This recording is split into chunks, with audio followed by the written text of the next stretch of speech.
One day, I stumbled across a Japanese book called The Courage to be Disliked. At first, I thought, what kind of courage is this? To be disliked? It seemed kind of intuitive. Why would anyone need courage to be disliked? After all, isn't it natural to want approval from others? But the more I thought about it, the more it haunted me. The idea, the courage to be disliked, slowly grew on me. And over the course of several days, I couldn't shake it. What this idea really mean? So I decided to buy the book and dive deeper. As I began reading, it felt like every page uncovered something new about myself. I realized how much my life was guided by the fear of being disliked. It was a powerful force that influenced my decisions, my interactions, and my relationships.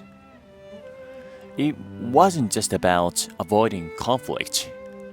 It was about seeking constant approval. And that's when I realized that fear of being disliked is what keeps us stuck in the same patterns, always trying to please others, even at the expense of our own happiness. When I first moved to Australia to study, I thought the biggest challenge would be adjusting to a life in a new country, navigating the cultural differences, and of course, studying a language that wasn't my own. But no, the real challenge came when I realized how much I was influenced by what others thought of me. I wanted to fit in, avoid being judged, and be liked by everyone. But at the same time, I felt suffocated, constantly worried about how others perceived me. That's when I came across a concept of a book called The Separation of Tasks. It was simple yet profound idea.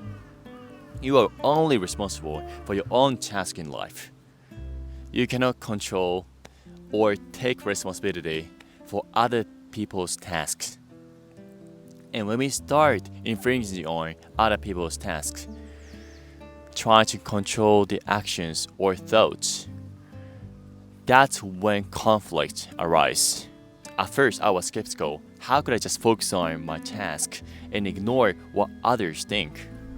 But then I realized the only task I need to focus on is being myself. How others view me is not my task. It's theirs. And how others see you is not your task. It's theirs.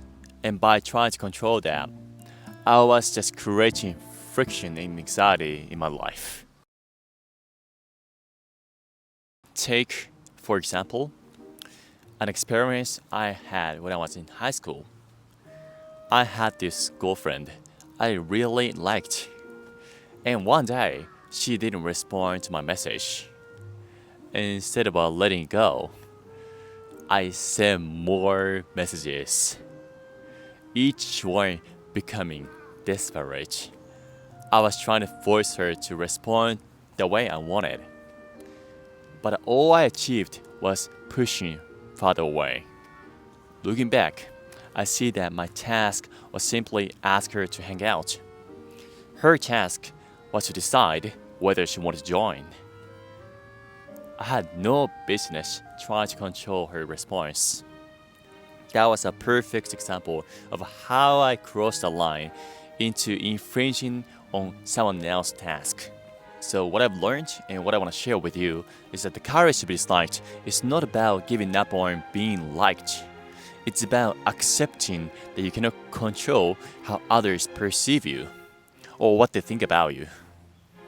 It's about letting go the need to please everyone and instead focusing on your path, If you're someone who is struggling with the fear of being disliked, I highly recommend reading The Courage to be Disliked.